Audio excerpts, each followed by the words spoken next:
going to show a little video on how I keep some things in dry storage. Bag of 20 kilograms of flour at Costco when flour in my local store is not on sale. I also just recently picked up a 10 kilogram bag of flour at Superstore for $5.99. So this bag is about $12 to $16 at Costco. I honestly can't remember off the top of my head for 20 kilos. So it works out to be about $8 for 10 kilos or less. And that's my buy price whenever it goes on sale at the grocery store. So what I do is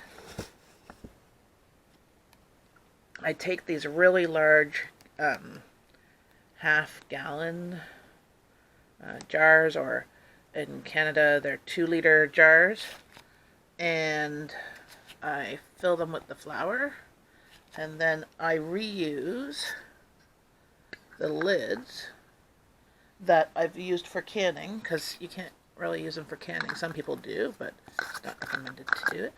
And then I just put the lid up like that. If I was going to do it for longer storage, I would put this lid on and use my vacuum sealer. I have an attachment for the mason jars for longer term storage. But this flour, we're going to use this up within a year. So I'm not too worried. My jars of flour. Big, large glass jars. I think they're about 5-gallon or so jars. That holds almost 10 kilograms of flour. That one has oats. This one has whole wheat. One jar back there has different bags of grains that I don't use that often. And then a smaller jar, this one was just a big huge pickle jar, is my brown sugar. And I keep these on a shelf in my garage. We're in Canada. They can freeze, so it gets about minus 20 in here in the wintertime. And they're perfectly fine.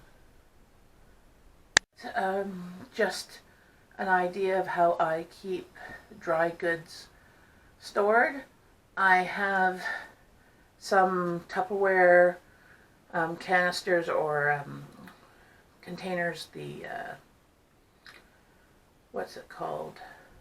The ones that go in the cupboard. My brain's breaking.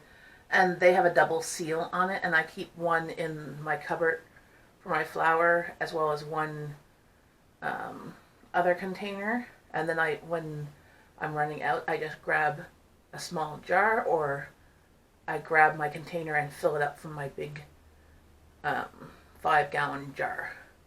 So since my 5-gallon jar was filled before my mason jars, I'm going to use that one up first. Then I'll use my mason jars. So there's always constant rotation. So hopefully you will get an idea of how I save money, because I buy this when it's on sale. And right now in the fall, from now till about Christmas time, is when flour and all the baking items will go on sale.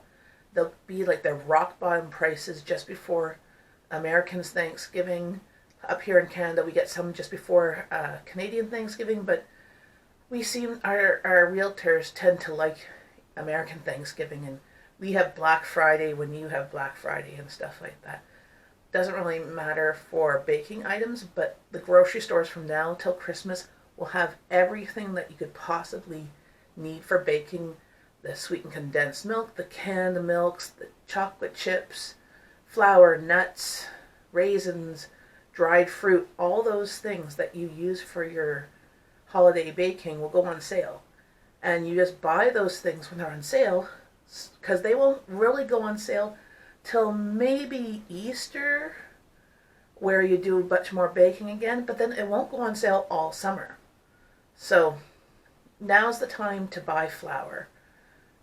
If you're worried about weevils or bugs or anything, take your flour right away, throw it in your freezer for a day or two. then package it up. I'm not really that worried. I've never had a problem with that, but I put mine in my jars in my garage. And in the wintertime, my garage freezes. So my garage becomes like a 10 by 20 foot freezer.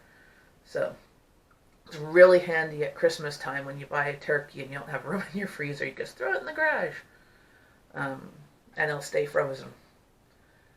The joys of Canada. So, have a great day. If you want to see any other videos like that of how I store things in my pantry and where I store them, feel free to comment below. Please click like and share and subscribe, and have a great day. Feel free to comment below of ideas that work for you and what you can how you store your dry goods. Bye.